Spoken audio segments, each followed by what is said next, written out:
What's up, everyone, and welcome to our live Christmas extravaganza promo read. Hey, folks, come here and let me see you Saturday, December 19th from 8 to 10 Eastern Time. Join us on our Facebook page. We will be doing our first ever live podcast, and we want you, the listeners, to be there with us. We will be having past guests stopping by to say hello, but we also want you guys to pop in on us as well. Send your DMs to Luke, the Nomad Delivery Guy on Instagram, to reserve your slot for the live podcast. I can't wait to see you guys. So everybody, you've heard it. Head over to our Facebook page and click the like button. We are all excited to get this started with you as we will be on the home stretch of peak season. We hope to see you guys then. Happy holidays, everyone. I'm good. I'm ready. All right.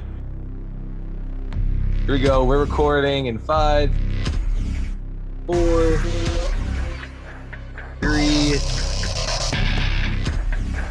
2,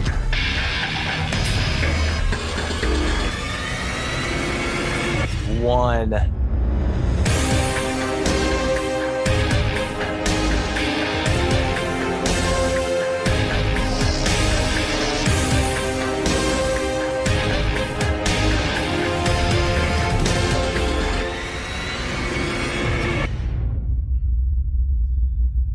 What's up, everybody, and thank you for joining us on episode 16 of It's All in the Delivery.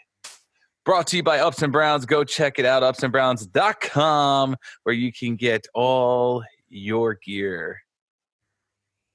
Yes.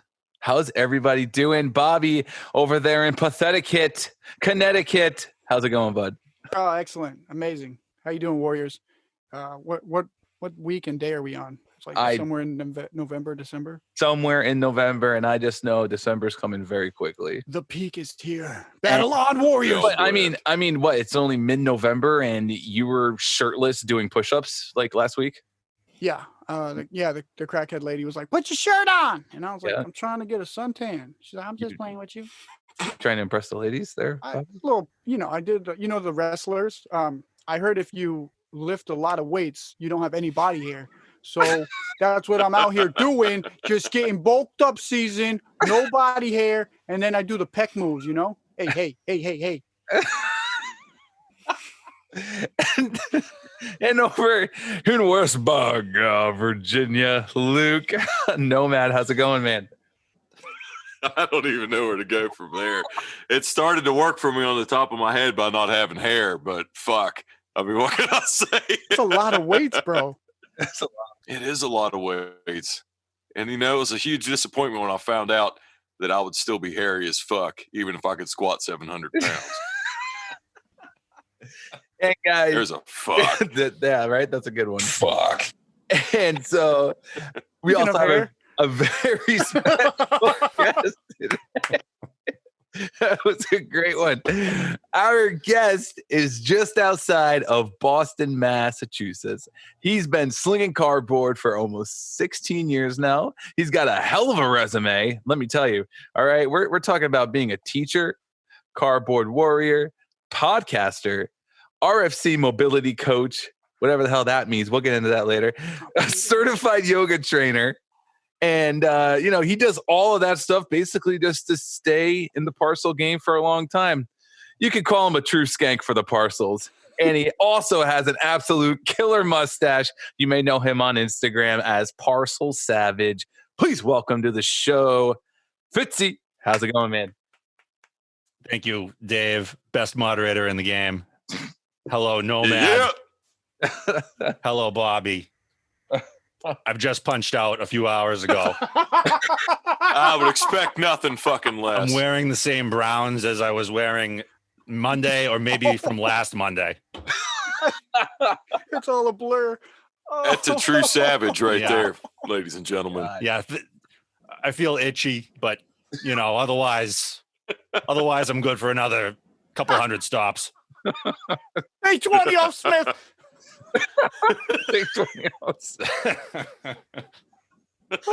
Happy to be here. Just want to say I've spent now 15 or 16 hours with you guys listening to this podcast. So I don't know what's wrong with me. I want to talk to him more. Yeah, but I'm here for this. No, thank you, dude, so much. We appreciate that, homie. Glad to be Sure, it's here. Glad to be here. appreciated. Thank you. How was I mean, you just said you just punched out. Jesus, it's a Saturday. We're recording this on a Saturday. You worked all week and today? Yeah. I'm dead inside, but I got it done. Oh my God. So how was your past week though? Good? Everything heavy? Yeah, I mean, we're seeing increases in routes. We got a ton of people training, so we've got the help. The help is coming in. Oh yeah. We're motivated Mm-hmm. for peak. Mm-hmm. Okay, I don't want to go too far. We're showing up for peak. Yeah. It never stopped. Whoever's coming into work has just been at peak for 2020. Pips. Yeah, this has been a big year, but yeah, legit. Just want to finish strong, and maybe tomorrow on my day off, I can eat something other than protein bars and caffeine. Oh jeez. No, but the week was good, brother. The week was good. I wore the short shorts all week, so Fuck yeah. life is good. Oh, Good. even in the rain? You had rain up there, right? It had a little rain. Oh, Had a little rain, but nothing we can't handle. Better than the snow. like a true savage. Fuck that snow, Yeah. man. I just don't want to think about that yet. But Yeah, I Good, want to say I good, did see brother. Bobby doing shirtless push-ups, and the short shorts would really make the ensemble. So Yeah. The That push-ups, draws too they might much take the attention. hair off, but you got to roll the shorts. You got to have the short shorts, and then you roll them. Oh, Jesus. he might have caused Rex. Yeah. He might have caused Rex if he posted stores them shorts. It's a rolled safety up. issue. Some yellow tape around No, that but guy. speaking of safety issues though, I guess kind of, but you're not allowed to grow your hair out to a certain point where it's going to be a safety issue, but you are allowed mustaches, facial hair, longer hair now, but just not past the safety point. How about that? I'm finally getting with 2020. Hey. It's pretty big news. Big week for that. Yeah. Oh yeah. A lot That was a lot of huge. happy people. It's just crazy that it took this long for that to actually be a thing. But God bless them, they finally passed it. But damn, Was there does anybody know the tipping point? Like what happened? Who said it? Was it I think it was too many beard waivers that they had to hire like a whole different team, and they were like, we're losing money for the beard waiver segment. Let's just fire them. Well, I think there's a guy, I know they didn't say anything with tattoos. I think tattoos, they still don't want you to show, but we have a guy that has like how you get the beard, I'll say exemption, just to keep that word relevant. But he's got like a religious thing, like some type of like the beard waiver, but it's like a thing like I can have my tattoos for religious purposes, whatever, and he shows his tattoos. good So I mean, it's probably, yeah, I would say you're right. In my opinion, I agree with you because they probably did get like a tidal wave of those waivers and probably just finally decided to say fuck it because really nobody's, I mean, we're supposed to have the trucks washed every night.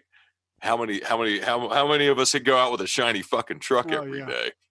Just saying. Yeah, it's a big cultural change. I mean, like Nomad said, it used to be wash the truck every night, come in, if you didn't shave, you get the rusty razor in the manager's office.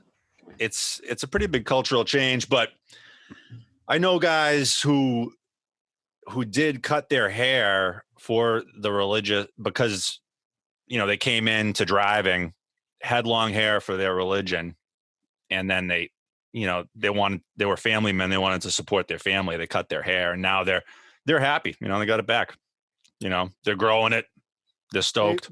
Dave's growing it. You're growing it too, Fitzie?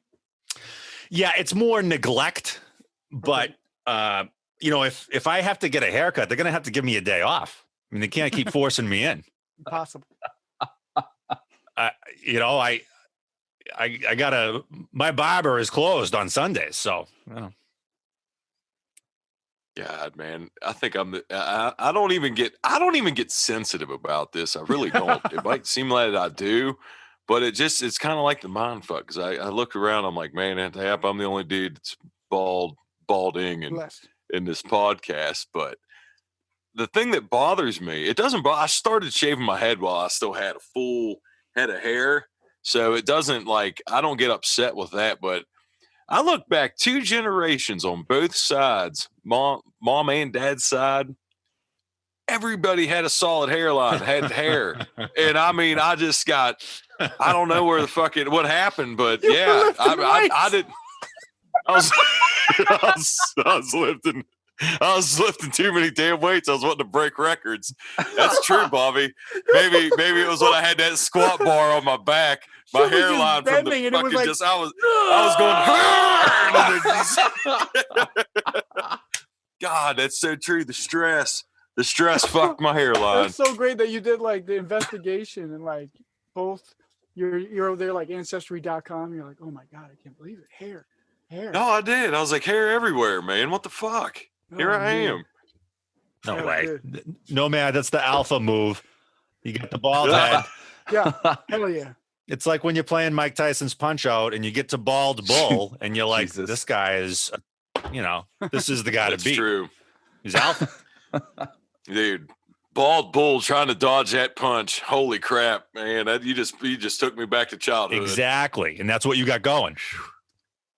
Well, that might be the best compliment I've probably ever received on this podcast, maybe in my life. So I thank you for that. Well, we heard that Nomad was going out to dinner tonight and that it was in West Virginia. So moonshine might have been on the menu. Dude, I'm glad you brought this up because this was actually a question that I had for you because we had talked about it the other day. So I was curious, is moonshine available in the Boston area? And by moonshine, I don't mean the store bought. I mean, do you have moonshine that was old school kind of? I'd say, I guess it would be illegal moonshine, but is moonshine even store bought? Is that available where you're at? I'm not too sure about the good stuff, like the bootleg stuff. I haven't gone that deep into it. I'm the type of guy who has just this Irish palate where I just want something malty and tasteless. Give me a macro brew. And, so I went to the store tonight and it was all this double and triple IPAs and I was overwhelmed. So I don't really go through the shelves, but I've heard you can buy it. That it's like, it's the counter moonshine. That's not the real moonshine. I now know. I know an expert in moonshine. It is not the real thing because I wanted to make sure to put that on here is that when you have the real moonshine, the way that you test it is if you light it on fire and it has an orange flame, don't drink it because it could make you go blind, maybe kill you. But if it has a blue flame, you're going to have a good fucking time. Yeah. That's no shit. I heard about that too. And yeah, man. I never heard about this. Yeah. I just want to let that settle in because I'm feeling pretty soft right now. Like I don't set my drinks on fire before I drink them. I mean, can I get more soft? I mean, you guys. This is what will really blow your mind is that the trust factor that I've had most of the time I didn't even light it. Just see, I just decided I sleep in a onesie. Trust. This guy's drinking liquor that you need to light on fire, and then this is West Virginia. This is why you can get lost in a West Virginia holler. Oh, it's true. Or hollow. Yeah, you can say holler. Yeah, it may be spelled hollow with an OW, but even if somebody read it, I mean, I'll take myself. I'm a West Virginian that has a college degree, graduated with honors. I might not be the sharpest of the sharp knives, but I'm a sharper knife in the drawer. And if I saw it with an OW, I would still probably say holler, especially if I was in West Virginia, because it would I think this is one of the best things about being a delivery guy is you could be in a neighborhood and you're like, all right, this is normal. Like this seems everything's fine. Everything's according to zoning requirements. All of a sudden you bang off into like a different zoning area and you're like, holy crap. Like even today I was in this area. I'm like, I don't know where I am. This road it's not paved. It's called a path, not a street. You know, you could be in West Virginia. It's normal. All of a sudden, some guy's selling moonshine on the side of the road. Lighting it on fire. Yeah. They may take it as an insult if you'd laid it on fire in front of them. They'd be like, what the fuck? You don't think it's, Whoa. Well, you think it's going to kill you? Nah, they wouldn't say that. You guys are getting vital information on this podcast today. That's good. But Fitzie, let's take us back, buddy. 16 years ago, how did you get started slinging cardboard, bud? What were you thinking? Yeah. Wow. So I was listening to sports radio, WEEI, and these were the glory days. The Sox were coming back, and I heard an advertisement. It said, get a workout at work. And they just kept playing it over and over again. It was the big October push to hire people. I was like, wow, that sounds like a great thing. I want to get a workout and I want to get paid for it. Yeah. Right? That's a no-brainer. Get you every time. Little did I know. This is the strangest and longest workout I've ever done. Oh my God. This is a workout that could injure you body and soul. Two new hips. Yeah, I made it. So I started working in a big hub up here, just loading trucks. And then from there, I caught the bug. I was like, breathing hub snot, breathing cardboard dust. Just, hell yeah. That was, I could feel how good it was. But I wanted the insurance too. So I stuck with it, and then I got a bid driving. And when I got a bid driving, I didn't know how to drive stick shift. No shit. Yeah. So, which back then was a serious issue. Like they would just fail you on the road test. So I was like, I got to figure out how to drive stick shift. And nobody knows how to drive stick shift anymore. And if they do, they don't want to teach you. Oh, yeah. Because you're going to grind the shit out of their clutch. Right. So, nobody could teach me. So I just went out and I bought a used car with the remaining money that I had. I was totally broke. So I bought a used truck, manual transmission. And the guy was like, yeah, you want to test drive it? I'm like, nah. No, I'm good. I just drove it off the lot like an idiot. And, learned how to drive stick shift and then got the bid and I've been driving. It's been parceling ever since. A parceling dream. Wow. That's pretty savage. That's yeah. That actually, I couldn't drive a stick either. And Ashley's car, I know, right? What shocker. I know that West Virginia, right? It just blew your mind, Bobby. I know I could see it. I couldn't. And like Fitzie said, the people that I knew that had, one of my really good friends had a nice car, but it was a manual. So yeah, he didn't want me to fuck it up. So yeah, I mean, other than him, so yeah, I was the same boat. I learned she had a Civic that was a standard, and we have a Jeep now that's a manual because she likes driving a stick. But yeah, if it wasn't for that, I was the same way, dude. We have people now that have passed that are drivers now because they discontinued with manuals because they couldn't pass the road test, like you said. Yeah, we got one standard, I think, left in our building, and it's funny because they actually had to. I hope this kid listens to the podcast. But there's the one time when they put this kid in a standard and he didn't know how to drive it. He doesn't know how to drive a standard. They had to swap loads of the truck, bro. Oh, because they. You want to talk about a degrading day? Like, yeah, and everybody heard about it. Like, what? What? It's like crap in your pants. Yeah. I mean, I'm not above that, but it's like that. Yeah. Yeah. It really is, dude. Crazy though. It's crazy. Well, Just give I it just a want to shot. pause. I mean, can you guys imagine Nomad squeezing into a Civic? Yeah, that's Dude. hilarious. I mean, that's dedication. Little I hairs mean- in the sunroof just flying. Oh, in the dude, you should have seen. So this is the funny thing. I'll say this real quick and not trail off. But I had a brief period of when I turned 16. My dad wanted me to. My oldest sister had a Saturn that it was like a '97 Saturn that was a stick shift.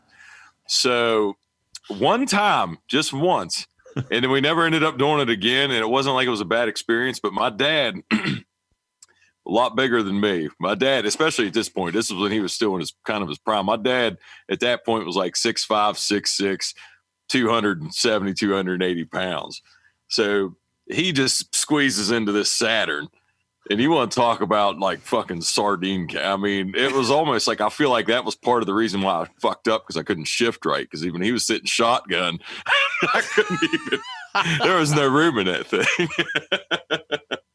Unreal. Riding low, you see the shocks riding low. It's like when you Right. have brownie loaded up. It was a 2-door, right? Yeah, it was a 2-door. It was Oh a my 2-door. God. Fuck Yeah. that, dude. Yeah. No. Yeah, my dad's way 5'10". bigger than me, man. So Hell yeah, no. that was a sight. Incredible. I squeezed it into that Civic as well. Fuck. I was waiting for that. Oh yeah, there it is. That was a good Like, time. I literally think that sound clip so many times a day. That just Nomad's like, fuck. Like, You know what's so funny? There's a dude who's a neighboring route next to me, and he listens to the podcast. Shout out to John Waddell. He says, what up, John? Yeah, so like it was a few days ago, this past week, I think. Like he was like, "Fuck," like that, like right in front of me, and then he looks at me and he goes, "No, fuck." And I was just like, yes. And we both had a laugh. You know what I mean? We're like, yeah. We're like, Luke became a staple now of this podcast for some reason. Dude, that's it. In one word, it just sums up the essence of our job. You know, just It really does. How was your day? in the perfect tone too. No, I've never heard it said better. I know. I think there may have been one time he said it better. One, but I don't think it was recorded. I think we were on the phone, and like he was just, it was impressive. Like it was impressive. Oh, It does it sums up the road pretty accurately. Yeah, in a lot of ways for sure. Yeah, but Jesus, dude. Yeah, so Dave, that's how I got rolling. Cool. That's awesome, that's dude. How it started, and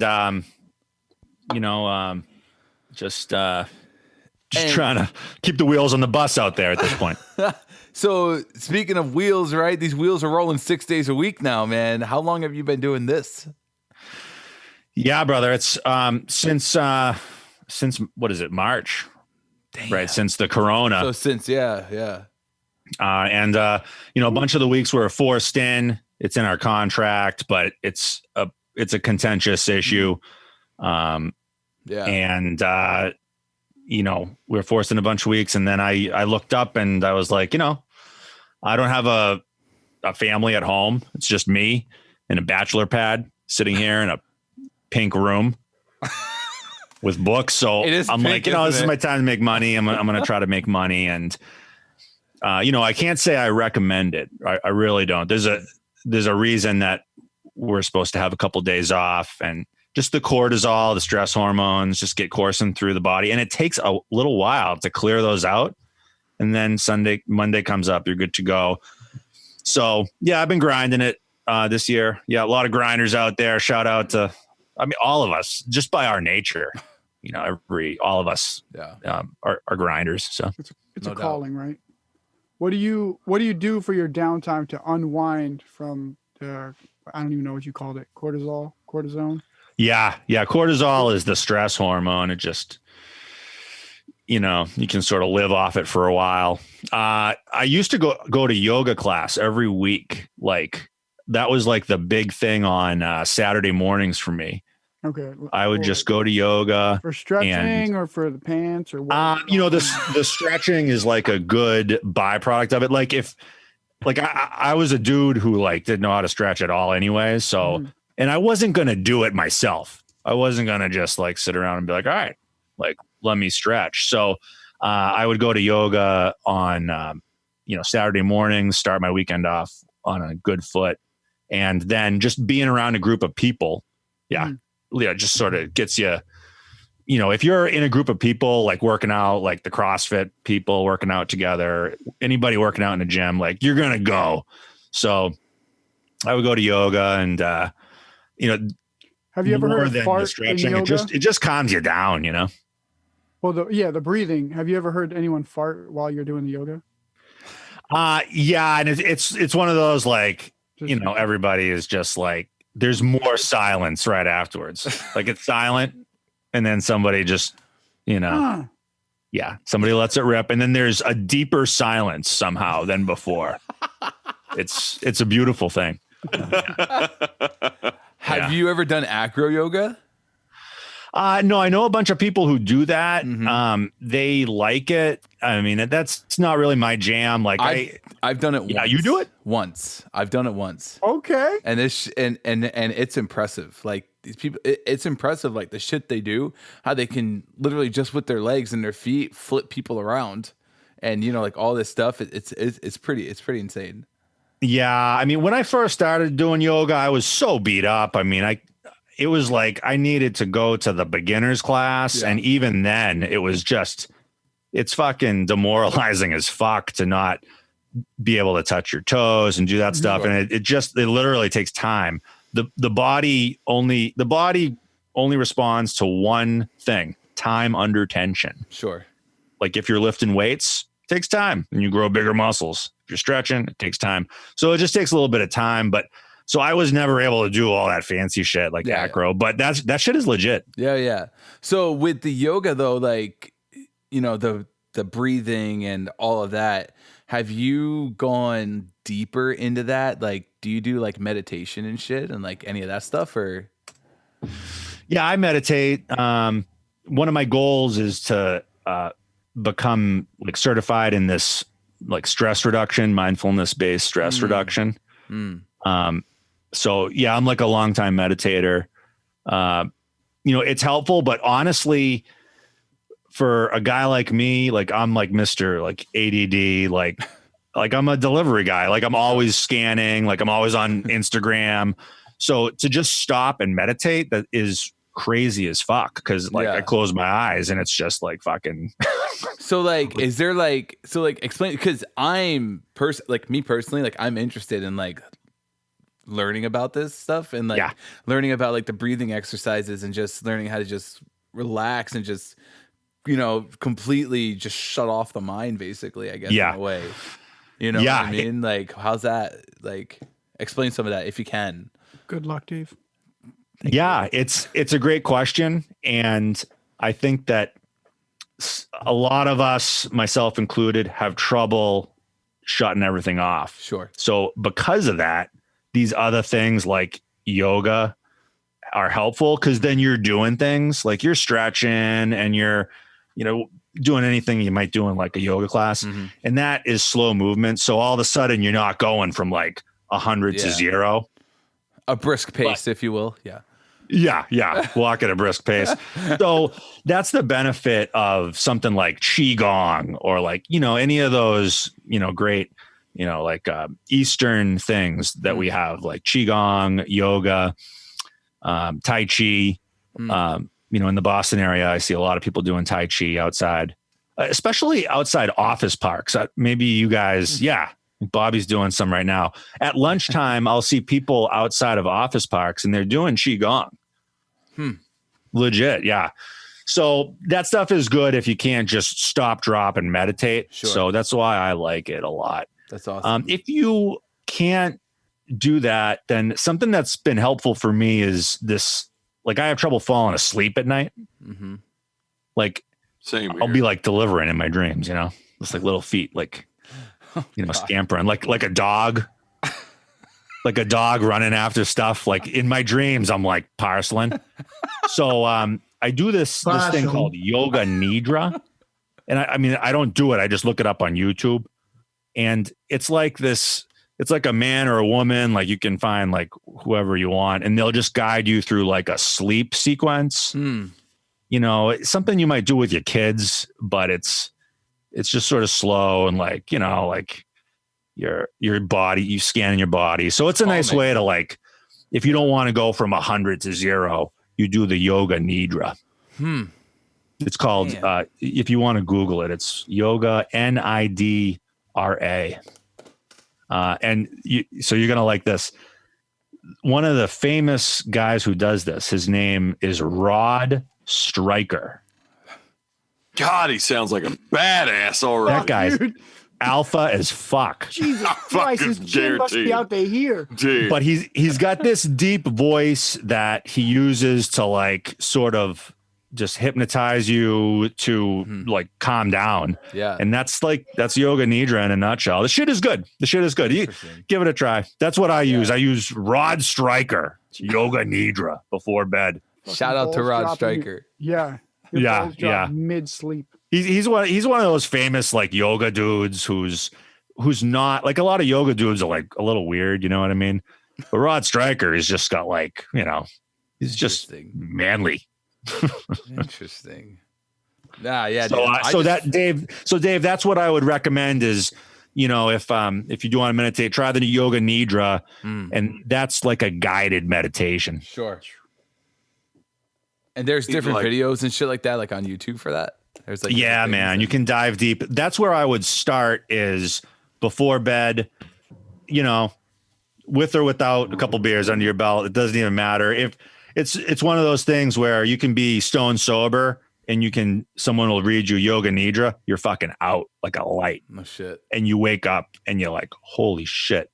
Like me and my girlfriend the other night, like my girlfriend's a nurse. Can you use it on your significant other? Like yoga. My girlfriend's a nurse at a big hospital. So she's, it's a stressful thing. We did yoga nidra the other night and that's what you call it? Yeah. You want to do some yoga nidra? Yeah. We're going to leave our clothes on. She's like, honey, you wear your browns all week anyway. Take your fucking browns off. Yeah. God damn it. Oh my goodness. Yeah, it's one of those things. Like, I never knew about any of that stuff. I was just like drinking. I would just drink a ton of Busch Lights at night. You know what I mean? Yeah. Oh yeah. So like easier. So like with the yoga stuff, I guess that kind of can go into this next question here. What first got you interested in learning how to preserve your body? Man, this is why Dave is best moderator in the game.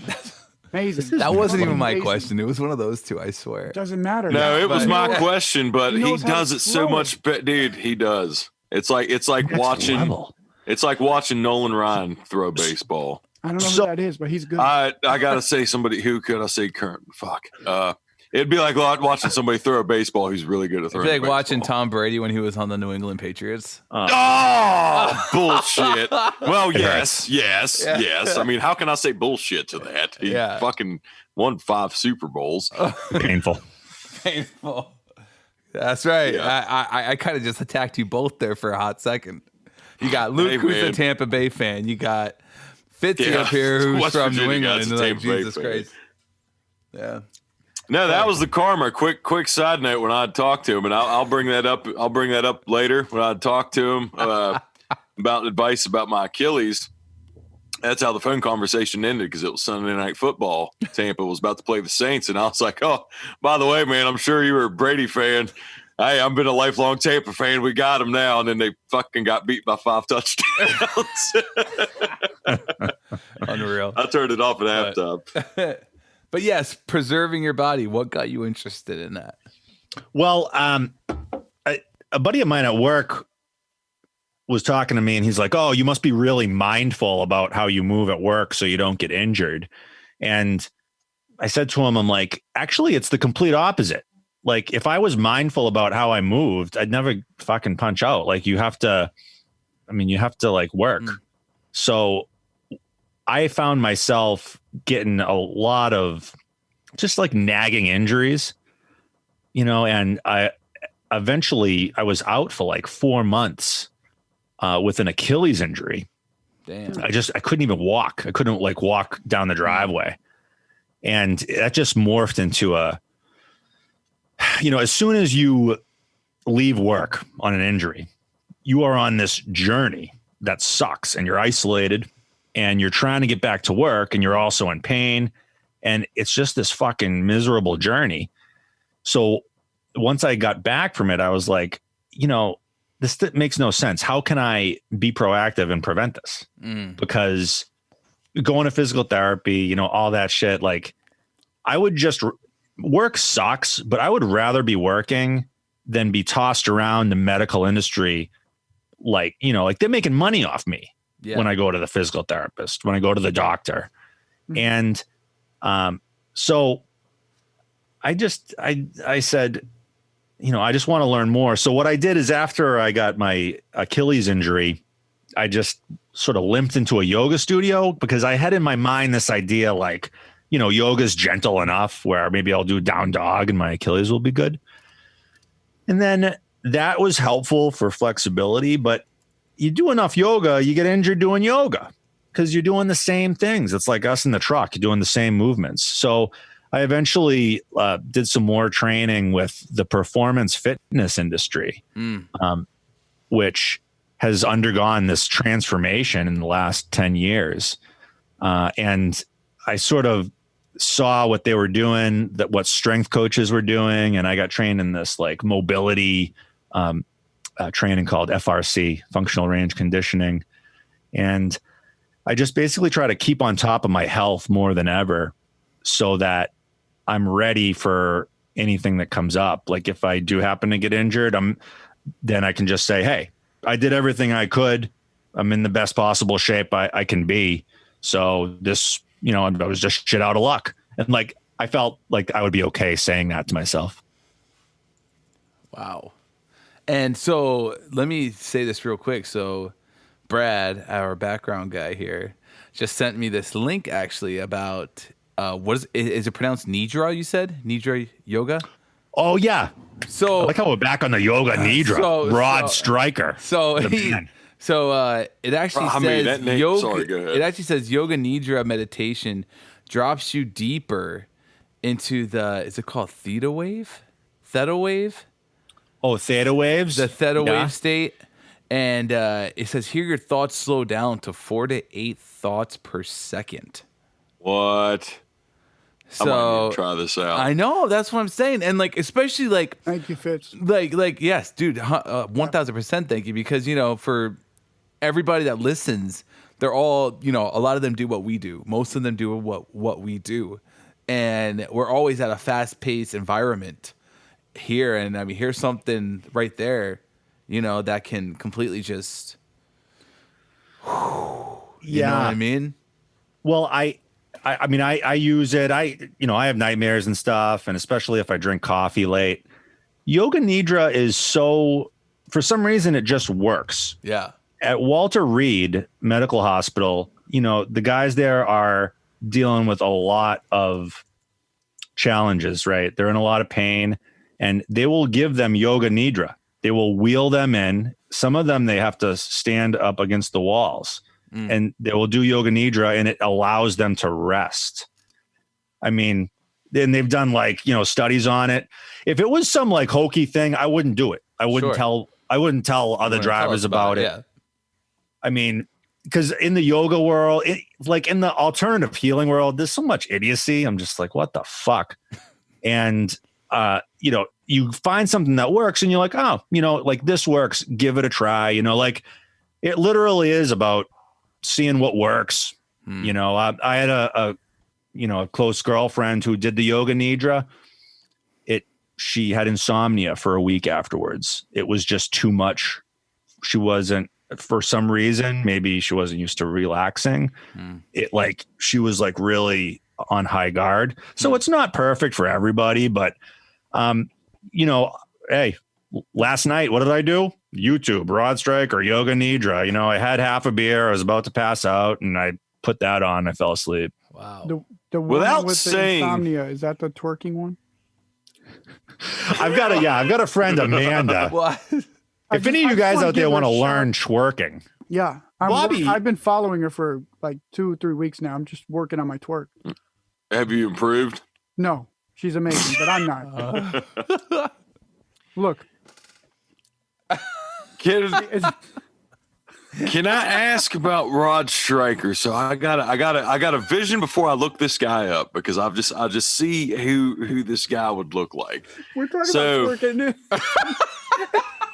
I have And to. Luke is like, "Who's Rod Stryker?" No, I have to. Guy? I have to. I got to say it before I forget it. Because twerking takes attention up. I mean, I can look at that and fucking you're right. always It's go like back my to Insta that. Explore page. Like, you like one, right. you know, what's his name? The Then kid, you got Instagram the FedEx models kid in flooding your Worcester shit. posted about that. Oh my god. Like, you like one CrossFit girl's page and your Explore page is just full of like, boom. yeah, Yeah. just chicks deadlifting. Go ahead, Luke. I was just going to ask because it's Rod or Rob Stryker. Because now Bobby talks about twerking. Now I've got twerking in my head, but I got to stay focused here. Because this is what Instagram does. Because this is why they flood your shit. If you like one thing, they just try to flood shit because they just think all men are pigs. And I'm rising above it right now. Yep. But Positive mental PMA, positive mental attitude. Yeah, with Bobby's twerking post, I was like watching it. I was like cringing. I was like, I love Bobby, but please, and a lot of guys do twerk. And I guess that's maybe it's a millennial thing. That's news to me. Definitely. I didn't know that. I did not know that. I don't know. I guess I know it now. Yeah, Rod. It's so if anybody wants to Google it, it's Rod ROD Stryker STRYKER. It's legit a porn name, but he's like a legit like what I think when I think of Rod Stryker, I think of like John Kreese, who is the sensei from Karate Kid, like the guy that says sweep the leg. Right. Like says sweep the leg. Oh yeah, no mercy. That's what I think of when I live up think to the fucking image. God damn it, Rod. God damn it, you look like a little bit younger Joe Biden. Oh, wow. Can you imagine Bobby. that? Wow. Can you imagine? Well, the thing, we're gonna breathe, and Rod Stryker's not going to mask all of us and close us all down. It's just going to talk us to sleep. I know. Yeah, put your mask on now. Deep breathe. You can't breathe. Good. Breathe again. Put your mask I on. love this new feature of the pod. The photo. This is like man. That's top shelf beauty. Shout out to our boy Brad. He's just hooking me up right now in the Appreciate background. it, Brad. Dude, the name though can carry him enough. He might not, because I just thought you get a name like that, you just think of, I don't know. Chad That sounds like a villain, man. He sounds like a villain. Yeah, bro. I mean, that's a guy who rose above his name. You know what I mean? Like he's punching above his class. Oh shit! I definitely would have went another pass with that one. So hold on. The So twerking wait. video, Bobby. What was going through your mind during the twerking approach? I just want the world to know that you don't have to twerk for likes. It's just there's this epidemic going on there. Just people are just twerking out there, just trying to get these likes, and you don't have to do you it. twerk for OnlyFans though? I do. You can subscribe at OnlyFans. I saved it. Oh, good save, buddy. I fucking saved it. Good Top save. shelf. It's a beauty. You can subscribe to my OnlyFans. I do shirtless push-ups there, but you don't have to twerk for likes. Just stop it. Just show us some talent. Don't go on the internet and beg for. Come on, cut it out. Give us some content. Look at the best moderator in the game, the West by God Virginia radio voice. That mustache. I want to see talent. Yo, let's touch on that mustache here real quick. All right. How long has that been growing for? So I grew this after a breakup. Cause hold on, because we were talking about Rod Stryker being a porn star. This mustache, come on, porn star level mustache, bro. But he carries it better. Yeah, I swear to God, it looks I feel amazing. like there's no. It is the Tom Selleck of the delivery people. I swear to God, Tom Selleck would look and be impressed, and that would be the ultimate compliment I think any mustache man could receive. I mean, I look at mine to him. I mean, I feel like I just Pretty good. If you guys saw Spaceballs, You're a baby. You know, compared to I that, like bro. feel like I got that little lightsaber out trying to trying to battle. That's if you haven't seen Spaceballs, you won't know what I'm talking about. That's an old movie, but it's funny. Spaceballs. What's the deep in main the memory character in bank. that one, Luke? What's the main character? his John name? Candy, and I don't John know the other Candy. dude's. What was his his birth birthday? year? John Candy was 1950. Jesus fuck. Watch. He's gonna. October 31st, 1950. Wow. Undefeated. Incredible. Steve Martin. Oh, here we go. Oh, Steve Martin, 1945. That one I'm not 100% on. I'm not as confident. With Steve Martin.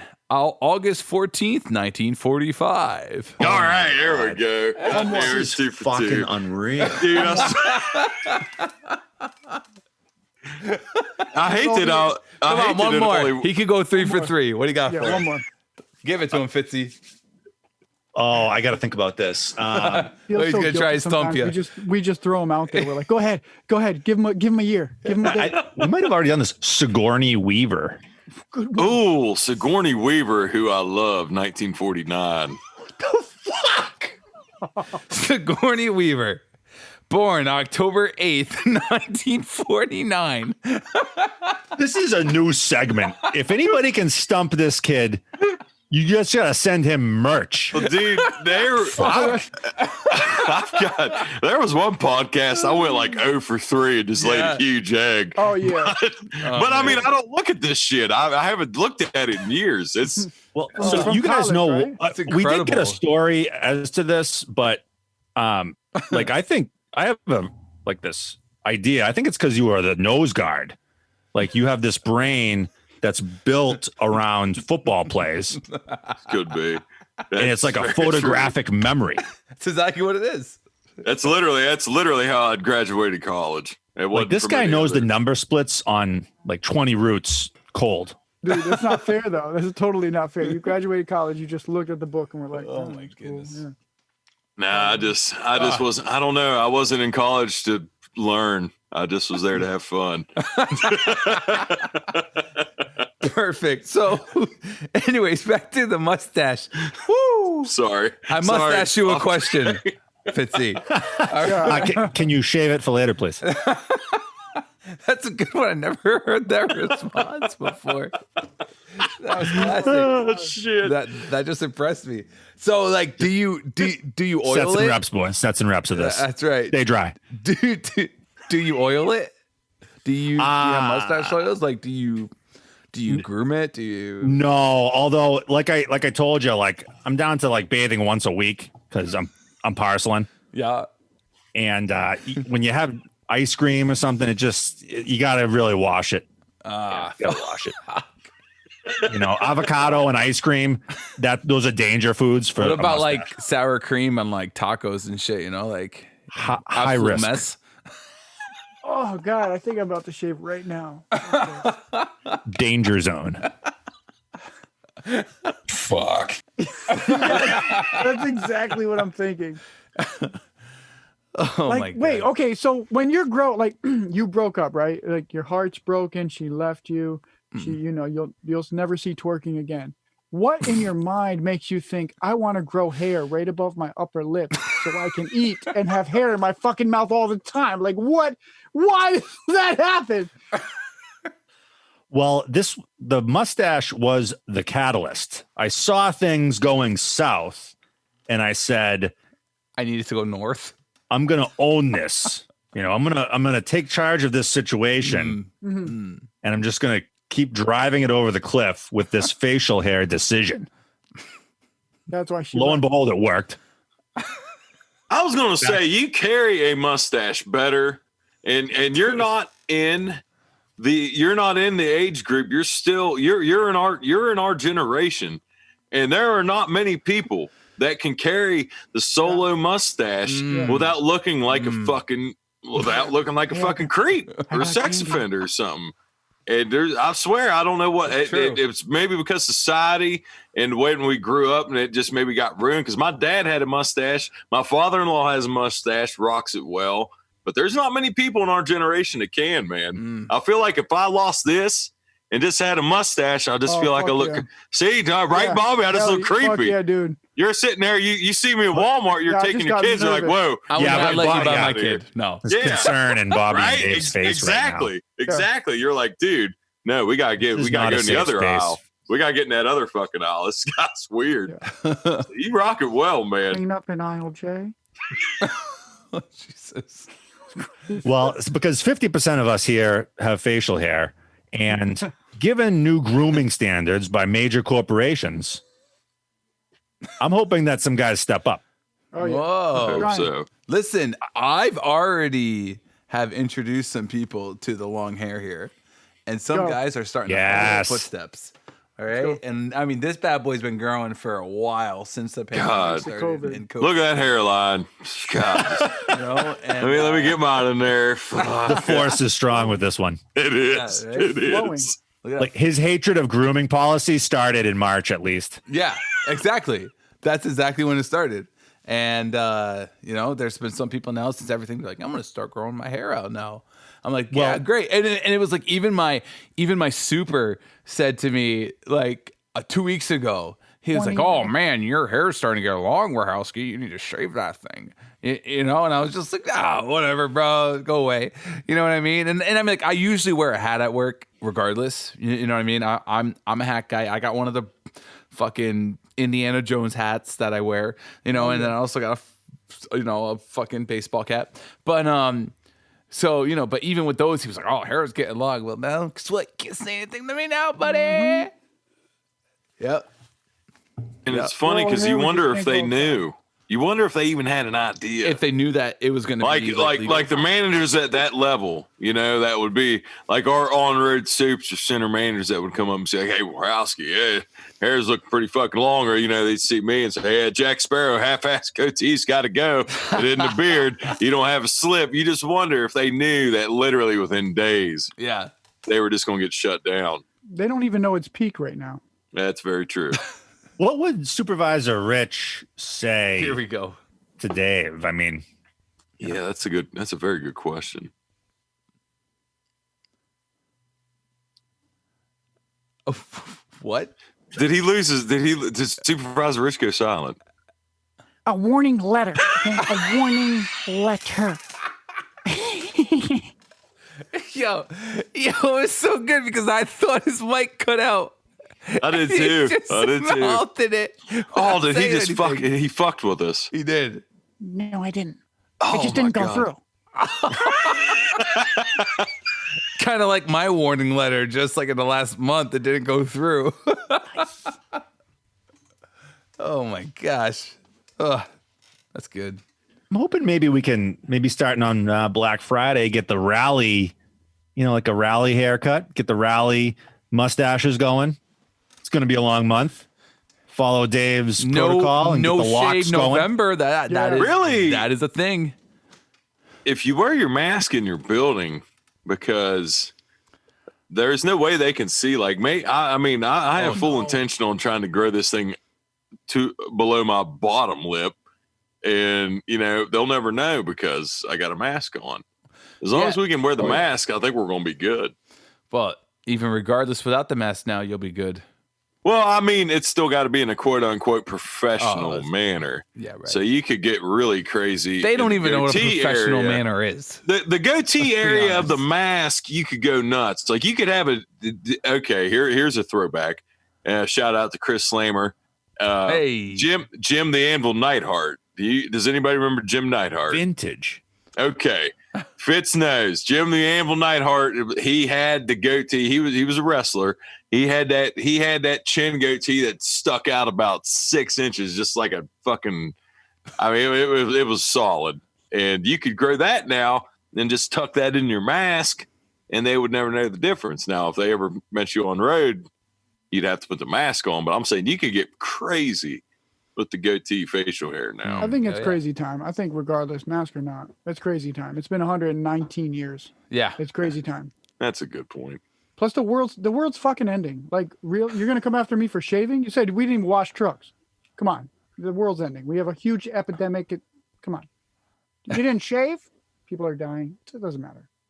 It's true. It's true. Yeah, this year has been sort of nuts, and all you guys have significant others and like families at home. So, well, I just wanted to ask you, like, one of my memories of the first weeks of the pandemic is watching. I'm driving past, I'm delivering to a cop's house, and he gets home, and he's basically got to take his gear off in the garage. And I was there, and I was like, fuck, like that's, he's probably terrified. So, how is it going for you guys? How are the cardboard queens handling the pandemic, and what's going on there? Well, I mean, first of all, you got a cardboard princess, right? My cardboard princess was in the COVID units. Ooh. Yeah. Yeah, she's facing a real front line. Right. Yeah. So how does that work? And I Boss mean, babe. See, like that's the thing too. So when this whole shit first hit the fan, everybody was saying that, like me personally, I've had customers say like, you guys are real heroes, heroes. Thank you guys, for this. We ain't the heroes here. No, I know. You know what I mean? It's those. Tell him, though, bro. I really want the Christmas tips. Yeah, right. Obviously, you still want the Christmas. I'm glad you said that, Dave. Tip like we're heroes. Right, but Captain America for over instance, like your girlfriend who's in the COVID units, like they are right there. They're fucking right there, dude. Like those workers are the heroes. The people that are overseas are real heroes.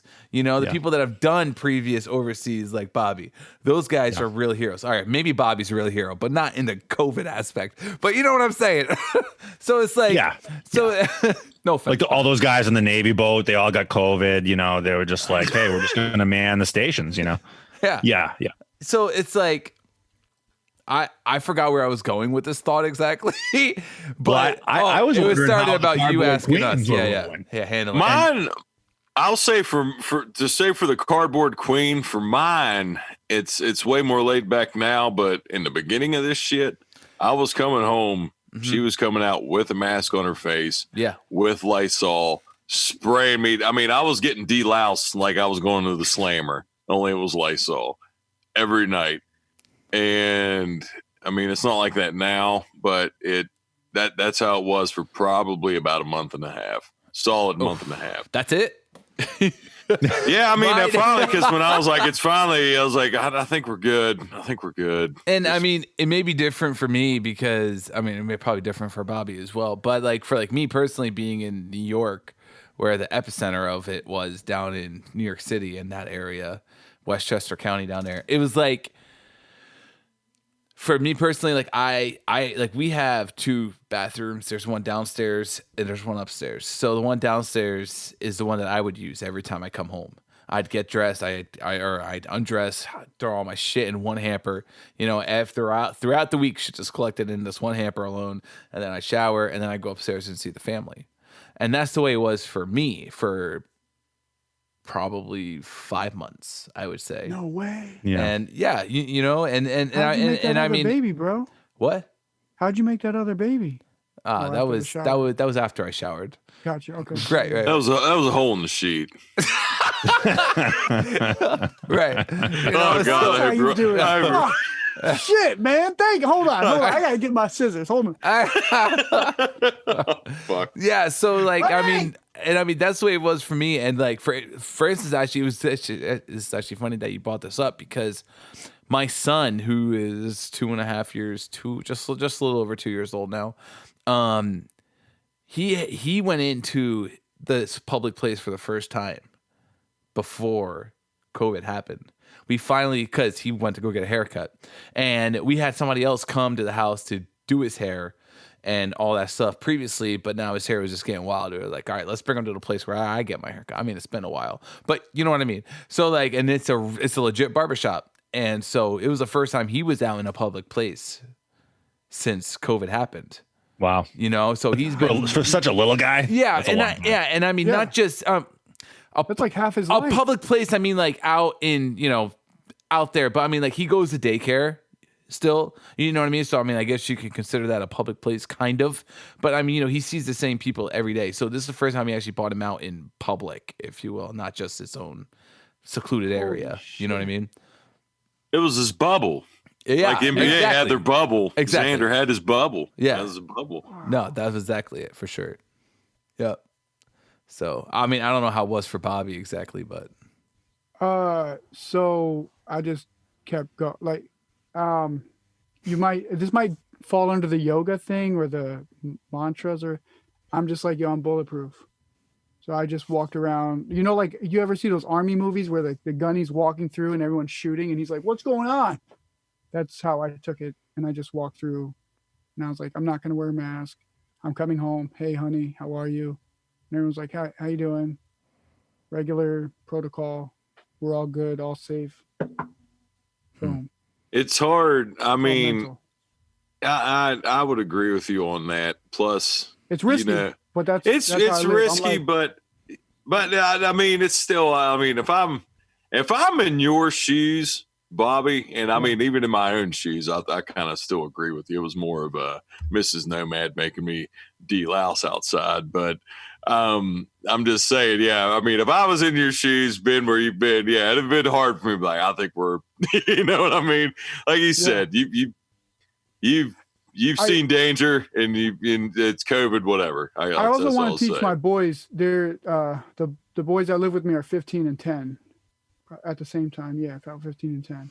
I want to show them fearless. Like, I want to show them manhood. I want to show them, you know, fucking take life.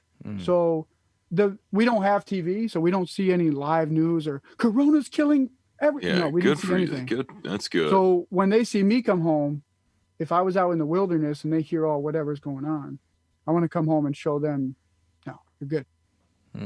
We've been good. And let me ask you from the lighting, because that ring light's solid. Are you growing a beard now? I'm trying, because it looks good. Thank you. That's good. It looks good, dude. It looks better than what I can do. You know what I can do? This is it. This is the peak. You're seeing the peak. I can get this, and that's it. Yeah, I see how full your mustache is. Are you kidding me? Do you see mine? All I grow is whiskers, bro. What do you think of that, Fitz? Look at him, whiskers just barely poking out there. Oh, my God. No, Get the mustache. Get the mustache. Yeah, just want to be encouraging and positive here. So one of my buddies had a patchy beard and was growing it all pandemic. And I saw him at the pumps the other night and I'm like, bro, I can't even tell. It's all grown in. Really? You know, he's just, he did it. You know, he took a full pandemic, but he grew a beard. Oh my God. So, so sorry, Luke, go ahead. No, I was going to ask too, because I had another question and it kind of incorporated probably more of what the preserving your body thing is, but your podcast that you do, the Industrial Athlete, is that basically, like, I won't retread on shit we've already said, but because I wanted to bring that up, is that basically, are you wanting to spread the word on, I mean, not just us as drivers, but everybody in a labor profession, I guess, to say, you know, is that what, because I've listened to two, or I listened to when you had Bobby on, and thanks, Bobby. Is that thank you. So is your podcast, are you wanting to spread the word on how to prevent injuries when you say industrial athlete? But I just wanted to let you say a little bit about that one as well and what it's all about. Thanks, brother. Well, I'm not like a mobility messiah. I actually wanted to do the podcast so I could learn, right? Like, there's a lot of guys out there doing things that, I mean, if it's working for them, I want to do it. Mm-hmm. You know, I want to learn. And I was like, maybe I could, you know, just have people on. Of course, I've got a couple podcasts I'm sitting on. Editing these things has been a real challenge this year. Just with the time. But yeah, I'm hoping to just learn more and more, and to just have conversations about this. Because one of the things that really drives me is the fact that I don't know when this was, maybe like 10 years ago. We were called industrial athletes. That was like a word that people were using about us. And I stopped dead in my tracks and I said, wait a minute. If we're industrial athletes, real athletes have an entire support staff. They have massage therapists. They have strength coaches. They have sports psychologists. If I go down to the Boston Celtics or the Bruins, they've got fucking full-time people helping their guys out to succeed. So who is helping me to succeed? I'm out for 4 months with an Achilles injury and I got to go limp around, demoralized, trying to go into yoga, paying out of my pocket for massage therapy. I was like, fuck this. Like, if you're going to call us something, then, we deserve more. And I was like, actually, the more is never coming. We just have to do it ourselves. We just have to be better. And it's that feeling of getting shit on and getting expected to do things that are more than we have the tools for that I really felt bad about. Now, I think I'm like a middle of the road guy. I'm not really too athletic, I don't think. I'm sort of like middle of the road athletic. I got cut from my high school basketball team, for Christ's sake. I made the basketball team and then they cut me. So, I'm just more like your average Joe, as we got some studs who deliver, Would you say that you're like a basic average white guy? Also known as a bog. We call them bogs here. I'm not sure if you're familiar with episode. I don't know. Oh my gosh. Robert Cochran. I'm pretty basic average white guy myself. Dude, I'm just trying to tie it in because I also too was cut from the basketball. He was talking about Fitzie too, right before he brought that up. He was like, I could draw Fitzie's mustache. He said Fitzie's tall, he's got this mustache, he's got these big arms, and Bobby, you're just kind of a basic average white guy. Yeah. I remember that. So do I. Basic white guy. Wow. What a compliment. But that feeling middle in the road and you're accepting where it's that. like, that feeling where you're like, what am I missing? What am I missing where I could have fixed this or done something better? And no one is giving you any, like, there's nobody there. Like, there's nobody there. There's a physical therapist and a doctor making money off you. And there's then the company sends you to a doctor that says you're okay to go. Your arm could be hanging off. So that like anger just sort of propelled me to be like, hey, I want to have a podcast and talk about this shit because, nobody does. And then, like I should probably say, if you're a young guy listening to this podcast, A, grow a mustache. B, you buy that life insurance that the union sends you, where if you do happen to have a bad injury, they'll cover the gap in your pay. So invest a little every month. And then, let's say you don't even have to work out at all, but just anticipate, hey, what if I tear my rotator? Disability doesn't pay. It's like not a lot of money. And that's a long injury to recover from too. I've seen it so many times in other guys. And, so I wanted to basically have conversations about how other guys are doing this and what that might mean for them, how other coaches how coaches handle it. I've been the delivery guy to like a famous strength coach, Eric Cressy, for many years on and off. And I saw what he was doing in his performance fitness gym. He trains a lot of minor league baseball players so they don't tear their rotators with all the throwing. And I was looking at it, I was like, this guy's coaching these athletes to not get injured. I'm like, I got no coach. I was jealous. It was an ugly feeling in me. I was like envious. I'm like, fuck, I'm just a fucking delivery guy. These studs are in here throwing fastballs and getting rehab and massage therapy. Why not me? So I just took all that emotion and I was like, I'm just going to go to trainings and show up and become a yoga teacher and learn more. And now I'm like, well, I don't have any real way to talk to other delivery guys because all I do is work. And now I just decided to go on social and have a podcast just to try to learn more and explain what I know, if that's helpful. Perfect. So like, I know the feeling, right? Like at that point, at some point it was too heavy. I reached out to everyone. I was like, are you heavy in Boston? Are you heavy in New York? Are you heavy in West Virginia? And everybody said, yeah. I think this is your opportunity for you're looking for the coach, and what's it called? Spoiler alert, you're the coach, bro.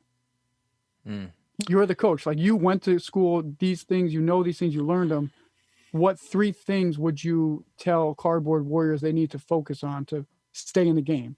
Like, is it flexibility, nutrition, mental, or what are the 3 things that stay in the game? And you are the coach. Yeah, I would start with the lowest hanging fruit, which is, do you have a space to take care of your body? Like, to just sit down on the floor and stretch, do push-ups, literally anything. Like, do you have a dedicated space for that? If you follow me on social media, you'll see I have made a mobility altar with my patron saint of mobility, Tom Selleck, looking down on me. Yes. Wait, for real? Yes. Oh, fuck yeah, he has. I've seen it many times. I love it. Like, I'll come home from work and I'll see his face and he's just looking at me. He's like, Right. You're not macho. You get down on the floor and do a couple of stretches. And when I wake up in the morning, I do my breathing. And it's tough, right? Because, for years I would just come home and sit on the couch. My main group of social media followers watched as I cut up my couch with a reciprocating saw on social, because I was like, I'm not sitting in that fucking couch after work ever again. So I cut it up, and now I come home, I sit on the floor, I do some stretching. So the lowest hanging fruit, number 1, do you have a space to just take care of your body? That's a big ask, right? If you've never thought about it. Right. That might mean having a gym membership, $10 a month, because then they take care of the space for you. Right. But then you have to get your body there. So, all of that goes in line with, do you have a place to take care of your body? For guys like us who are so busy, that is like a big thing, because as soon as you have that, you set the intention. For me, early on, it was, hey, Saturday mornings, I'm getting my butt to yoga. There's cute chicks there. Like, I need it. That was it. I'm just going to, I was like, I'm like a child. I can't take care of myself. I'm going to outsource this to a yoga teacher who's going to take me through it for an hour. And I'm going to be okay with that. So do you have a space to take care of yourself? That's number 1. Number 2, I would say, look at, when you have problems in the body, think about them in terms of like a whole system. Like, if your pec hurts, like if your chest hurts, then think about, oh wait, it's not just my pec, it's probably also my shoulder and maybe my core. Like, think upstream and downstream from the area that hurts, sort of like a systems approach, right? And then you're not beating yourself up like, oh, I have a bad knee. Right. How many guys that you work next to say that? My knees are shot. I'll never play basketball again. And it's like, bro, no. All you need is a strength program to strengthen the muscles around your hips and your knee, and you're a bomber. You're good to go. You could play pickup basketball. No factor. So demonizing part of our body, that's something that we just do because millennials, I notice, don't do this as much. But the macho part of me is always just like, oh, my fucking Achilles, my bum hip. So thinking of it number 2 is thinking of it in a systems approach, right? Like thinking more globally. And I think number 3 is, I don't know, it would probably be like asking for help, maybe. Like, I wouldn't have learned all this if I hadn't been like super humble. And it's hard. It's really hard. Because that is the thing that stopped me from growing in the first place, is being like, oh man, I got a twinge. I'll just be wicked anxious and Google it on WebMD. Oh my god. So that means everybody should go message Parcel Savage. And yes. Well, Good luck. Reaching out, like personal trainers out there, personal training is not what it used to be. Like when I grew up, the personal trainer was the guy who just got out of state, Penn, was jacked from lifting a ton of weights in the yard, was your connection for roids, would train you and your wife and then fuck your wife. Oh, Jesus. I can't say for the train for the wife and fuck your wife part, but dude, I hate to say it like this, but man, when you talk about weightlifting and personal trainers and roids, there was probably a time in my life I could get steroids faster than somebody could get a pack of cigarettes. Jesus Christ. That was a long time ago, so I don't know anybody now. Football days. My God. Yeah. Yeah. And I will say I never did. I never took steroids. I did things that destroyed my body. And you're still doing things that destroy your body. That's a clip if I ever heard one. Cheers. That's right. Yeah. I mean, and so there's nothing wrong with destroying your body. Like all of us, I mean, we're all. That's what it's there for. Yeah. Like You're we're not going to get out die. of this shit alive. Yeah. Like there's nothing wrong with destroying your body. Absolutely not. But, like to stay in the game, you need most of the parts moving. Yeah. So just being a little resilient in that is really helpful. Like, cause I want to go to work and then I want to be able to hike on the weekends. I want to do shit I like. So, it's just like a crappy truth of life that I found that I have to do work on my body. I have to like lift weights. I have to like stretch. I have to like do all this shit so that I don't fall apart. And cause I used to be like, oh, get a workout at work. Oh, still I'm in shape because I'm a delivery guy. I'm in good shape.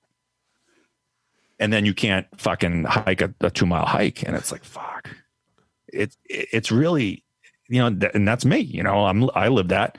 So I just wanted to sort of attack that. And then I was like, I have to actually get help to do it. And it just fucking sucks. So, I think, you know what I mean? Yeah. I want to say it's your buddy. I don't know if it is Seth Godin, but Ego's the Enemy. Yeah. The book. You read it? It is Seth Godin. I don't know. You're much better at the positive mental attitude than me. I think Seth Godin said that. I'm more like, fuck. Fuck. I'm going to double check for you. Yeah. But ego is the enemy. Cause like eventually if you don't take care of stuff, then you just end up at the physical therapist. Cause I'm no different than a parcel prostitute. I make money with my body. You know what I mean? That's what I do. I'm just going to pimp myself out to the parcel. It's Ryan Holiday. Ego is the Enemy. It's a good read. This is the best convo. What did you say?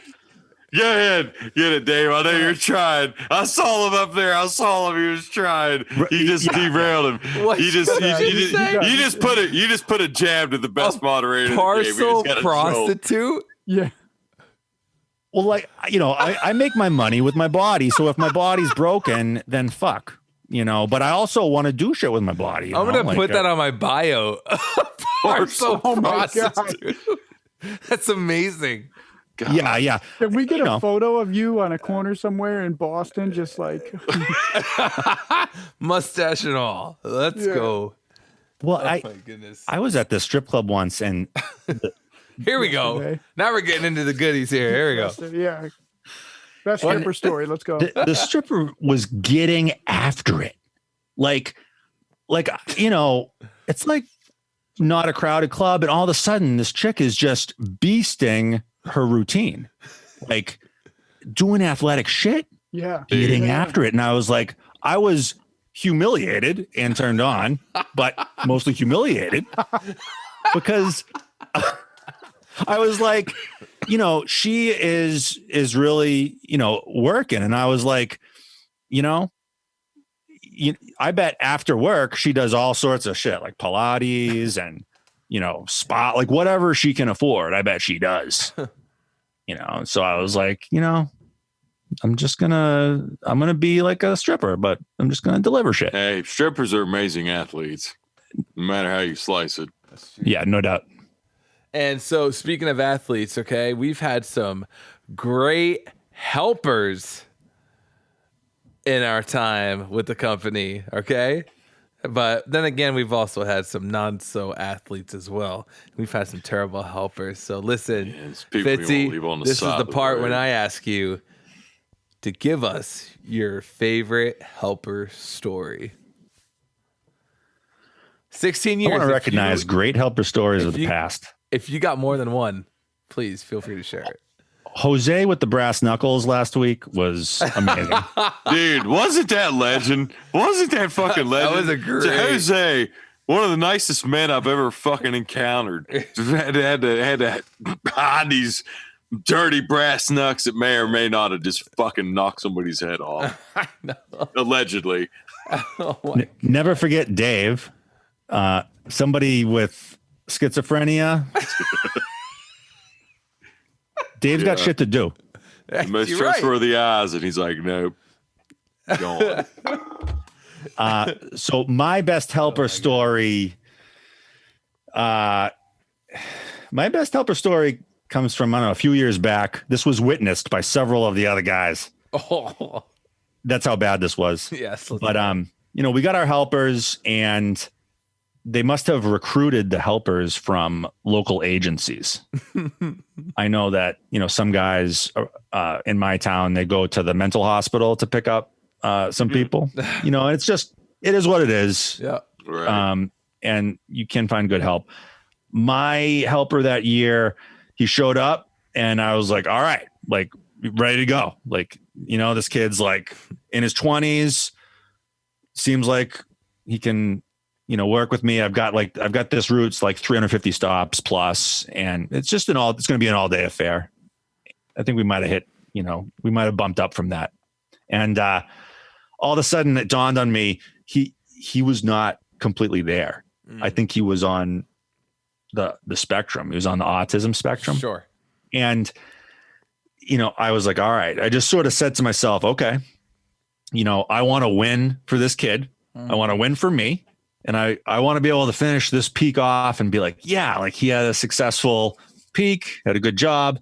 I brought him in, and we worked as a team, very naive, very hopeful.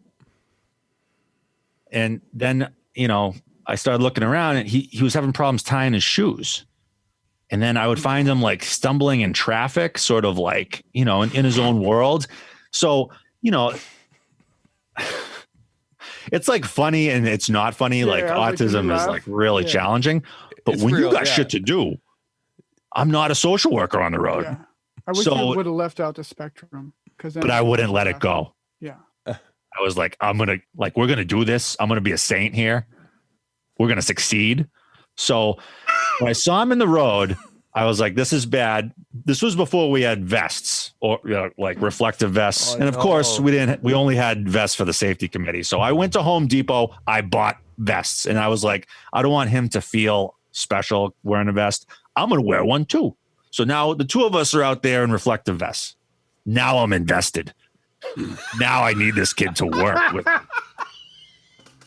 Meanwhile, my supervisor is like, what the fuck is going on with Fitzie out there? I mean, is he, like they expected me to be a hammer, and I'm a dud on this peak. So the supervisor is like, well, this kid's just totally shit in the bed.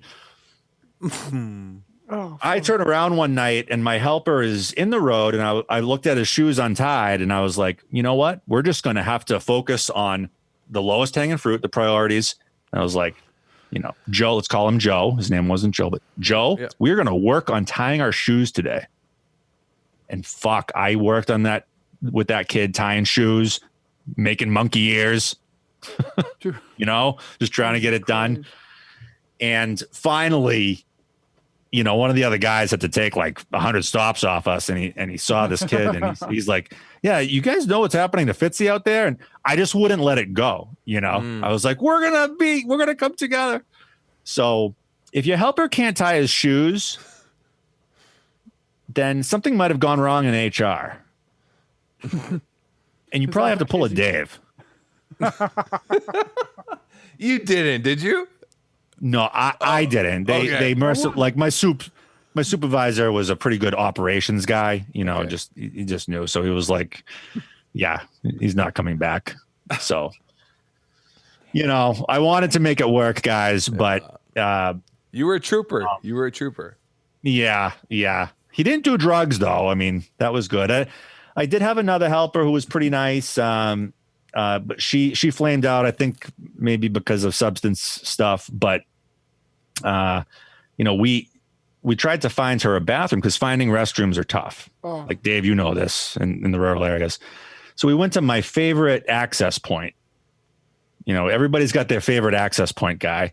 And she walks in and this guy is a classic. And she was like, "Can I use the restroom?" And like, he looked out back and he's just like, "Restroom is closed." And I was like, you know, I'm like, damn it. Like, now where am I going to bring this girl? And I look back and the guy at the access point had done his own laundry in the bathroom and had hung it all up in the bathroom. So I was like, this guy's living in the access point. What? Where the hell do you deliver, bro? Yeah. What the fuck kind of what? Oh my! When you say access point, are you saying like access point like a legit company access point? Or you're just saying access point like that's where I have access to civilization? Yeah. This place is no longer in business. Probably from the laundry. So, you know, hey, what can you do? You try to find access points out there. But yeah, so those were two helper stories. It's always an adventure, but you know what happens sometimes is you lose the bad helper and you get the college stud. Mm-hmm. College lets out, all of a sudden, oh, this college soccer player is going to be my helper. Let's fucking go. Yeah. So that's awesome. So did you guys have the option to opt in or out of helpers this year? Do you guys have that as well? We did. We had help. I don't know about you guys. We had helpers, I think in the early months of the pandemic. I'm not sure which months, maybe April or. Yeah, I heard some people had it. We didn't have it at my building, but I mean, we still had PVDs still on throughout the entire peak season through the holiday season, and they were still on. And they had those guys out there helping us and taking stops off, but we haven't had helpers on the trucks. We had helpers on car. So it was a mixed bag. It helped. However, the help, like one of the things we have to do is control the delivery situation just to get shit done. And now there's a new factor, which is the masks and the pandemic. And there's a kid who's making $15 an hour who now has to do all that wearing, you know, if they're lucky, like a brown vest. Like we didn't really have like uniforms for them. So if you don't have a helper who's solid, there's altercations out there. There's just extra things going on where, you know, like you're responsible for your helper. Meanwhile, your helper is about to get in a fist fight over masks. And you're like, I'm sitting on 200 stops, guy. Just leave the stuff. Punch him. Yeah. Yeah, right. So it's like, it's a tough one. Like, so I opted out for no, I don't care either way, but I said no, because it's like, I can't manage my helper, and then I would cover routes. And then I could just tell the places there had been altercations, you know, where customers were just like yelling at me, like, leave it over there. Or they're just really wary of people they don't recognize. So I said no. They did give us the option. I wish it weren't the case, but the only reason I said no is because it's so hard to manage interactions, and it's just another wild card out there. Sure. It's just same here as well. I opted out as well. I mean, my record with helpers isn't so great anyway. It's below 500, but you know, they're probably feeling better about you just rolling solo. True. Just saying. Guys, like, yes, Warhowski didn't say helper. Thank God. Thank God we don't got to worry about this some liability fucking kid They put, gallivanting what do they in the call them? streets. Trail cams. They put trail cams up to Just spot trail stuff like cams, that. yeah. Yeah, on the fucking Oh, side I of even the see road. people take shits. All right, so awesome stories. Thank you, Fitz, for sharing. But listen, guys, we got the question of the week now that we're gonna get into here. Okay, the question of the week was for you guys to tell us your favorite celebrity run-ins. Oh yeah. Okay, and we've got quite a few, so bear with us here. Okay. I'm ready for this one. I might get the sledgehammer for this one. I'm good. I'm ready. I'm good. I'm ready. So these are all on Instagram. William _the_ Hulk says Sam Elliott. Met Sam Elliott Damn, once. that's a fucking good one. Yeah. Okay, Luke. Sam Elliott. What year was he born? I don't know that right off the top of my head, but I got to say it fast so I don't look like I looked it up. I'm going to say 1944. Sam Elliott was born August 9th, 1944. Ah, there we go. Unreal. Damn. All right. Good. Unreal. Big Bear _DC says Deborah Joe Ruff, James Taylor, Yo-Yo Ma, and Mr. Big. Ooh, Damn. That's what it. route is that? That's a, I'm I the know. one that Well, listen, wants to be. it's gonna get better.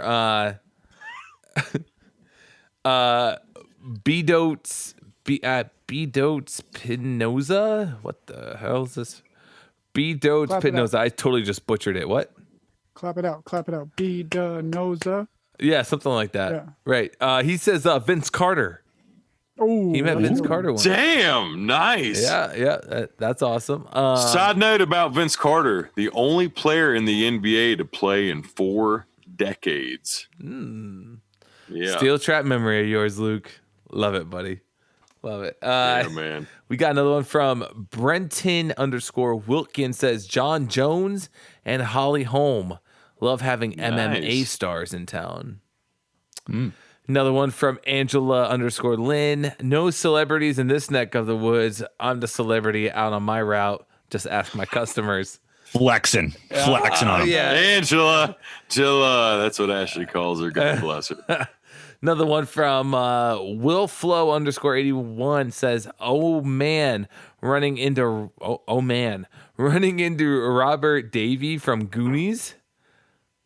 Robert Davey, is it? Super cool guy. Let me get a pic for my IG. Thumbs up emoji. Another one's from Heather _Liberty. Not a run-in, but I picked up a bass for Gene Simmons once. Legend. That's cool. I mean, you didn't meet him, but I mean, you picked up his bass to go probably ship it out to his show. If you got anything to do with Kiss, that's legendary. Sick. Absolutely. That's legendary. Absolutely. Another one from T. Hud says, ran into Ellen DeGeneres walking down the street in Montecito with her wife one time. Ellen's cool. She gives out everything to everybody because, you know, she's a cool person, I think. No, I heard Ellen. No, never mind. Keep going. Keep Yep. going. That's another fucking topic. Another one from Truluminia Titix. Whatever happened to like Bob and like, what the fuck? I thought Bobby was about to Or sound Robert. it out for you because I have no idea. What happened to basic Yeah. average white names? Yeah, just basic average, you know? Fuck. Basic average names. You know what? There you go. I'm gonna put my Fuck. what do they call it, dude? I'm still calling it a screen name from AOL. Right. I'm like, So- yo, what's your screen name? And people are like, it's my handle. And I'm like, it's a fucking Screen screen name. It's the name on the screen. Never mind. Anyways, Dave. This one says Mark Cuban, real nice dude, pulled up to a 7-Eleven in his Tesla and bought a Slurpee. Appreciate that. They just like us. They're Nice. just like us. All right, now this one here, listen to this one. I don't know where this guy's route is, but holy cow, does this guy have I was talking about a resume for Fitzie's intro. This dude's resume of celebrities. I don't know. I mean, I'm gonna call bullshit on it, but here we go. Like, listen to this, all right? Here we go. This one's from Idaho Birder. Oh my God. Lots of celebs here. I have a lot of these, he says. Demi Moore, Bruce Willis, Piper Kerman, Kevin Smith, Meg Ryan, Katie Sagal, Kurt Sutter, Tom Hanks, Carson Palmer, Craig Berman, James Coburn, Adam West, Scott Glenn. He also says, drove into a gas station parking lot a little too fast, almost went head on with Clint Eastwood. Hold on, it gets good. It gets better. Make my day. Ran up some steps at a store right into Jamie Lee Curtis. Slipped on the last step of an old 800 and I was caught by Colin Farrell. Almost Who run. is this? Almost. That's what I said, He's dude. stalking. Almost ran over by Arnold Schwarzenegger. He drives like a bat out of hell here. And like I said when we first heard this, Come man, on, if, bro. if you That ever can't be real. if you would have got ran over by Arnold Schwarzenegger, if you would sue, this sledgehammer would be coming. Because you'd have to you take just one would for the need to team. take But- that like a man but- and just fucking go on about your life. But You almost, would not drag Arnold down. but almost slipped out of a package car and caught by Colin Farrell. Come on. Well, Yeah, I mean- I think we know who's going to be on the show in 2021. Oh, Idaho Birder? Absolutely. Yeah. Oh, Absolutely. that's who it is, Idaho Birder? Yes. That's legit as fuck, especially because they're like, yeah, an old 800. So as soon as you say an old 800, you've been around the horn. Yeah. Yeah, I guess. True. I It's guess. true. Man. Last but not least, this one's from our previous guest who we just mentioned earlier in the podcast. Robert Cochran says a couple of Jason times the Podcast. Parcel Savage sent me an Instagram message and I was starstruck. Yeah. Boom. That's it. Coach of the year. What do you got Wow. to say about that one there, buddy? Dude, well, the last one's flattering, but dude, the listeners of this podcast, other delivery guys are just interesting. We're all so strange. Some of us wrestle on weekends. Some of us, do all this other stuff. Yeah. Yeah, and it's one of the things I love about this podcast. This podcast is really something that got me through 2020. Honest to God. So I love hearing the other drivers chip in. Some of those encounters are amazing. But remember, you are your own celebrity. Fuck right. those other celebrities. You are the most important person. That's right. I'm like your shop steward right here. Damn right. That's right. So listen, Fitzie, do you have anything for us? Do you have any questions for us? Well, now that I'm looking at this, you guys are the rap supergroup of delivery guys. That's And not I'm the first looking at time you. we heard that. Didn't we hear that from somebody else, Bobby? I think so. Yeah, it was when we started. Yeah. Yeah. Somebody was saying. Who said that? I didn't even have the sledgehammer yet. Was it Courtney? Somebody said it, and I was just like, "We're the rap super group." Yeah. Guys. Wow. No Yeah, pressure. and you've done this. We're going into peak season, so this is a great time of year to reflect Mm-hmm. because we're about to have no thoughts in our brains because we've been working so much. So, Good point. Good. looking back on it, 16 episodes, multiple hours, a lot of interactions with delivery people out there. How do you feel about this podcast right now? Dave, you want to answer? You want to go first? You go first. I Dave. mean, it's. I think I said this on a couple lives once, but before, like, I'd go live sometimes before we start the podcast and stuff like that, and it's really mind blowing, like how much people have took to it, and people really grabbed it and just took it in. You know what I mean? And we get the responses, we get the feedback through Instagram. People message the podcast page, people message the Cardboard Warrior page. I know Bobby's gotten messages. I know Luke's gotten messages from people too, and just saying how awesome it is. And like, thank you guys. People say all the time, thank you so much for doing this. And it really gets me through my day, just like you just said. And it really is mind blowing. Like, cause here we are just having a good time, and we're getting to meet people. We got to know you. We got to know Andy. We got to know Courtney. We got to know Misty. We got to know Gio. We got to know all of our guests Sorry if I forgot to mention some of you guys, but we got to know all of our guests, and it really built these friendships to like the point to where, if COVID wasn't here, we'd be so quick for a weekend trip to just go and, meet these people and meet them in person and then have an interview with them like on the spot in person. Cause it's really taken a life of its own and just ran with it. Like the podcast completely just took off, and it was, I don't think it was anything we'd ever would have even imagined where it would go to where it is right now. And every day it's just, there's people always messaging, people sharing, people buying the merch. Like it's incredible. And we can't thank the listeners enough for the support. Cause that's why we keep doing it now. You know what I mean? It's awesome. It's about, yeah, dude. See, knowing, like, talking to people and really getting to know people that's been the most fun for me as well. And I'd like to get to interact and do, like, it's been so good. And I'll go ahead and let Bobby, if he got 2 cents to say about this, because I got a celebrity thing I'm gonna have to put in here, and I'll do it quick before it's over. No, go well, ahead, Bobby. Real quick though, Bobby. Real quick, one more thing too that I would like to say is, like you said, Fitz, getting you through 2020 with this it's something I think that we as humans need right now more than ever, because we aren't having that interaction with people face to face right now like we used to. We aren't going out to the clubs or the bars or to the parties really, because we can't do that right now.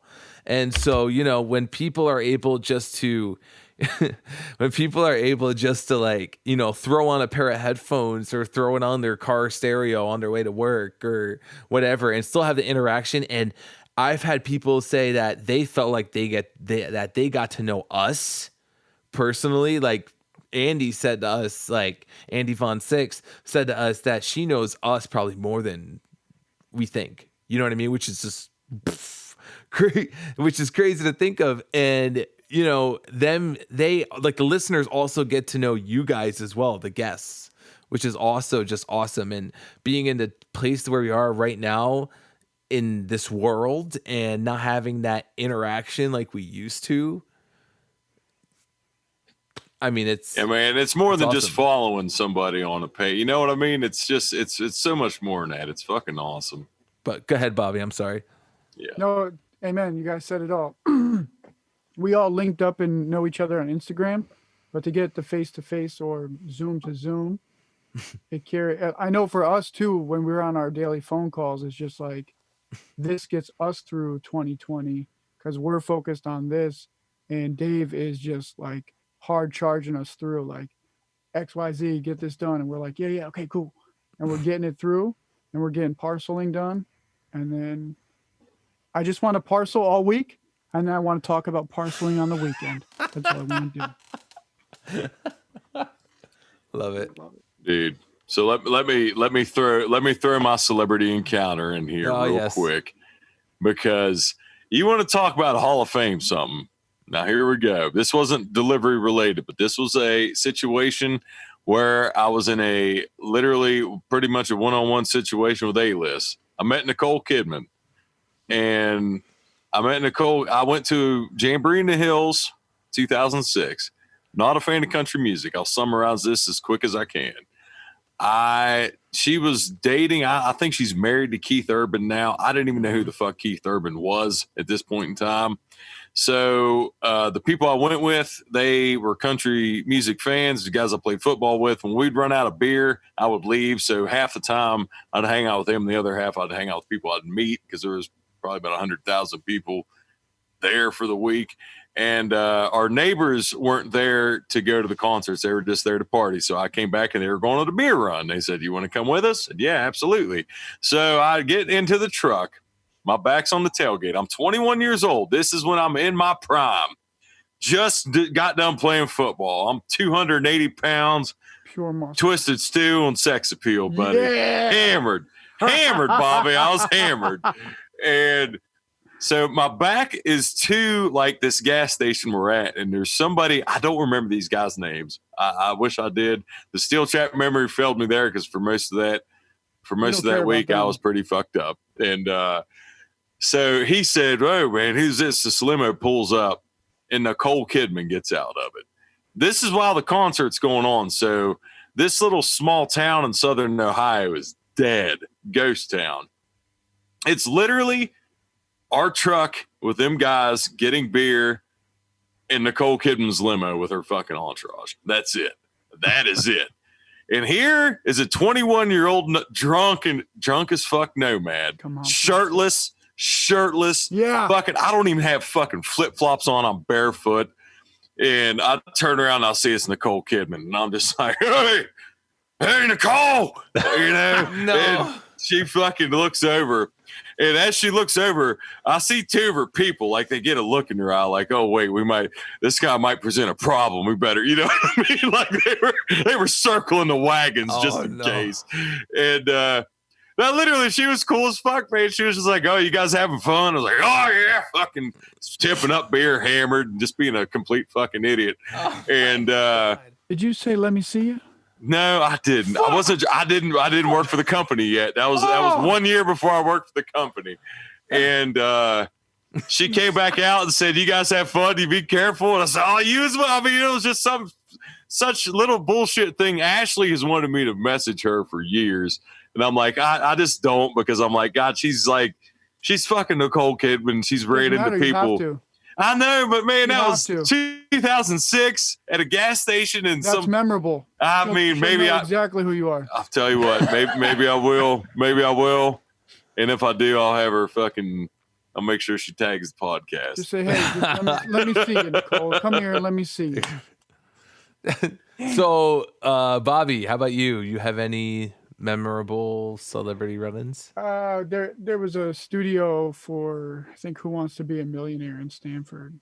I think there was a couple shows there too, but there was Terry Crews in the hallway, Jay Wow from Jersey Shore, and then some big muscle dude. I don't know if he's famous, but I definitely was like, yo, you know where the weight room is? And he fucking was like, and I just kept walking. He's fucking huge, like, I don't know, 4 feet wide. Tattoos everywhere, no shirt on. I was like, I got you. Just like rolling by with your hand card, like, hey, what's up? Yeah. What's up? I was like, you know where the weight room is? And I was like, forget it. You just lift weights. You have no personality. Fitzie, how about you?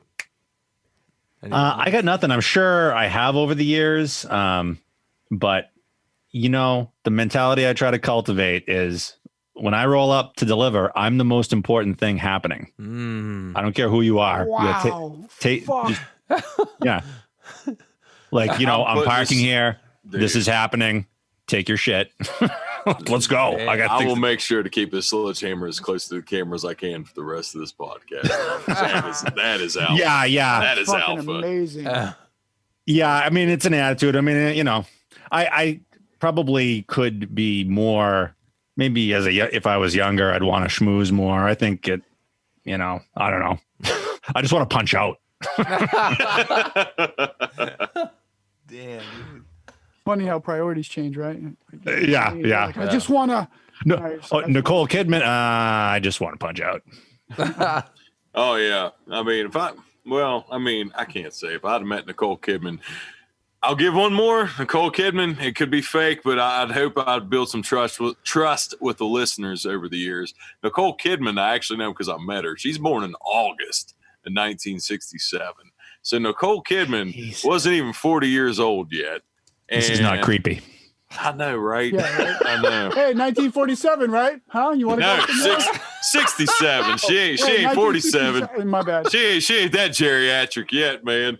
Okay, it's Nicole Kidman. Give it a whirl. Dude, tell me. Maybe August 17th. I don't know the day. Dave, tell me. Nicole Kidman, born June 20th. Oh, shit. I didn't get the date. I didn't get the month. I get the year right. She's not calling you back, bro.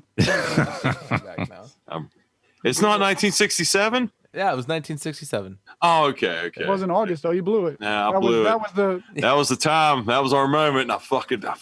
All right. So, guys, listen. that's all we have for this podcast Fitzie. today. We can't thank Fitzie for coming on enough. We can't thank you enough, bro. Thank you so much for coming on. Absolutely. It was awesome. Guys, go follow him at Parcel Savage on Instagram. That's pretty much it, guys. Listen, 19th. Thanks so much for everybody for tuning in. We look so forward to everything, guys. Don't forget December 19th, Christmas stuff coming up as well. Christmas podcast, live podcast. We plan on having all of our guests on. Stay tuned for that one. That's coming you, up Fitzie. right towards the end of peak season there, It's going to be Almost. on the last week just before Christmas. So we can all just relax and hang out, have some fun. So, guys, thank you so much for joining us. We will see you all next week. Stay strong. Stay Peace.